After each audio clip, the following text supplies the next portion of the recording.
ان کی بات سننا ہی، ان کے واقعات کو پڑھنا، سننا، سنانا، یہ سب کیا ہے؟ اس میں اللہ خیر رکھا ہے۔ تعلیم سن کر آدمی بدل جاتا ہے تو کیا مطلب ہے؟ ان کے واقعات میں اللہ تبارک و تعالیٰ اتنی برکتیں، اتنی سعادتیں رکھا ہے۔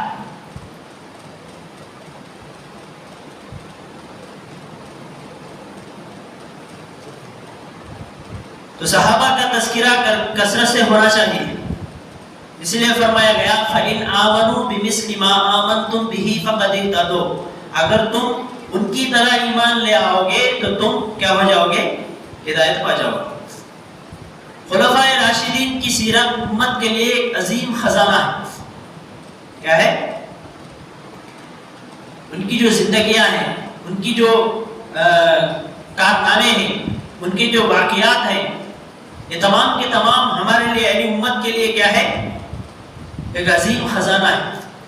اس میں زندگی کے تمام مراحل میں، منازل میں ہمیں نمونہ نظر آتا ہے کہ پریشانی کے وقت، غم کے وقت آپ کے صحابہ کا اخلاق و کردار کیا ہوتا تھا۔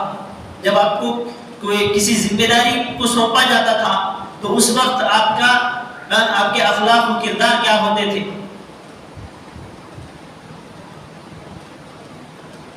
اس میں بڑے لوگوں کے تجربات ہیں، مشاہدات ہیں ان میں،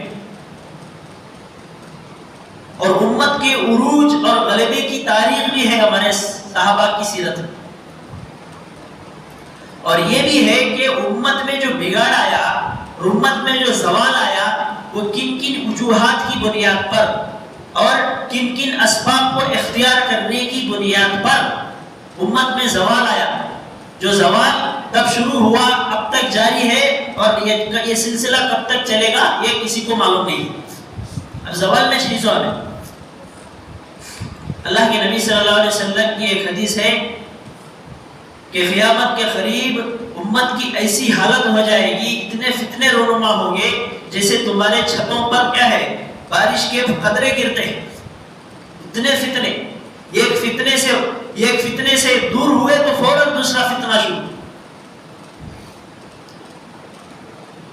اور خصوصاً ہمارے ملک میں یہ امت داخلی فتنوں سے بھی دوچار ہے اور خارجی فتنوں سے بھی دوچار ہے۔ داخلی فتنہ کیا ہے؟ دین کا نام لیتی، نبی کا نام لیتی، اللہ کا نام لیتی، لیکن نبی سے دور ہے، اللہ سے دور ہے نہیں ہے؟ سب بولتی کہ میں نبی کا امتی ہوں، لیکن اس کا کیریکٹر، اس کا رہن، اس کا سہن، اس کے بال، اس کا لباس، اس کا چہرہ سب غیروں کا۔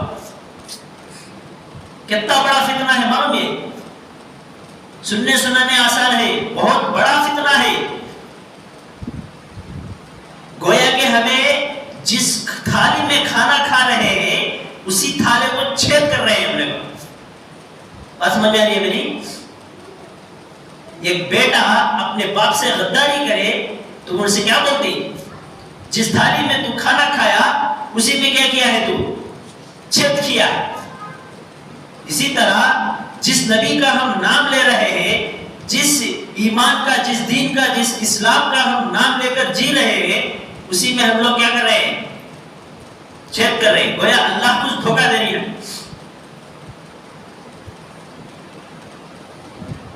اسی لیے اللہ تبارک و تعالیٰ نے فرمایا، قرآن میں اللہ تبارک و تعالیٰ نے ارشاد فرمایا تم جہاں بھی رہو کیا رہو؟ تختے پر قائم رہو، اس لیے کہ تمہیں کیا کر رہے ہیں اور تمہاری کیا نیت ہے وہ بھی میں جانتا ہوں۔ کس کام کو کس نیت سے کر رہے ہو، کیوں کر رہے ہو؟ تمہیں اندھیرے میں کرے تو بھی، اجالے میں کرے تو بھی، آہستہ سرن کرے تو بھی، جہرن کرے تو بھی، کیسا کرے تو بھی اللہ جانتا ہے۔ اس لیے ایک حدیث میں فرمایا گیا کل قیامت کے دن اس امت کے جب اعمال پیش ہوں گے تو بعض ایسے بدبخت لوگ بھی ہوں گے جن کے اعمال پیش کرتے ہوئے فرشتوں کو بھی شرم آ جائے گی۔ نہیں اللہ میں یہ نہیں بول سکتا۔ اللہ ہم سب کی حفاظت فرمائے۔ تو یہ بھی کیا ہے؟ یہ بہت بڑا ظاہر میں کیا ہے؟ مسلمان ہیں، نام اللہ کے نبی کا لے رہے ہیں، اللہ کا لے رہے ہیں، لیکن ان کی محبت نہیں، ان کے احکامات، شریعت کے احکامات ہمارے اندر نہیں ہیں۔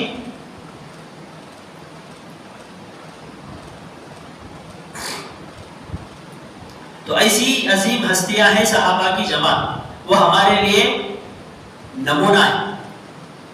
سیدنا صدیق اکبر رضی اللہ تعالیٰ عنہ، جن کو تمام صحابہ میں افضلیت اور اولیت کا مقام حاصل ہے، ان کے متعلق خود عرض کرنا ہے، ان کی جو ولادت ہوئی وہ واقعہ فیل کے تقریباً 2 سال 4 ماہ بعد، جو ہاتھیوں کا جو واقعہ ہے نا بابل،